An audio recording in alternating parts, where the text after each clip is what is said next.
நண்பர்களே, இன்றைக்கி என்ன பார்க்க போகிறோம்னு பார்த்தீங்கன்னா, ஆட்டோவில் வந்து டயர் மெயின்டெனன்ஸ் அது என்னென்ன பண்ணணும்னு எனக்கு தெரிஞ்சதை ஒரு சில விஷயத்த சொல்கிறேன். அதுக்கு நம்ம சேனல் சப்ஸ்கிரைப் பண்ணாங்க, சப்ஸ்கிரைப் பண்ணிங்க. நமக்கு இன்னும் டெலகிராம் லிங்க் இருக்குது. அந்த லிங்க்கில் வந்து ஜாயின் பண்ணாதவங்க ஜாயின் பண்ணிங்க. பார்த்தீங்கன்னா நீங்களே பார்த்தீங்கன்னா தெரியும் எவ்வளோ கல் இருக்குதுன்னு பாருங்கள். நான் ஒரு 1/2 கிலோமீட்டர் போயிட்டு வந்தாலே எங்கள் ரோடு பார்த்திங்கன்னா ஃபுல்லாக ஜல்லி, கிராமத்தில் உள்ள ரோடுன்றதுனால ஜல்லி நிறையா வந்துடுது. அதனால பார்த்திங்கன்னா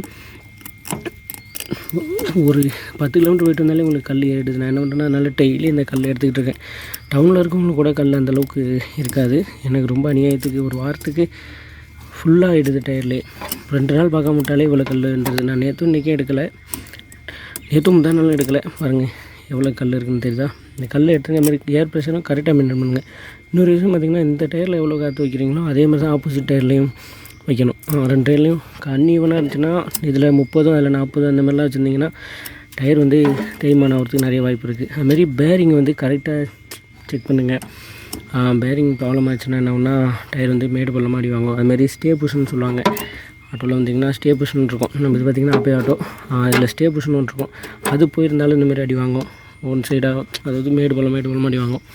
அதையும் செக் பண்ணிங்க.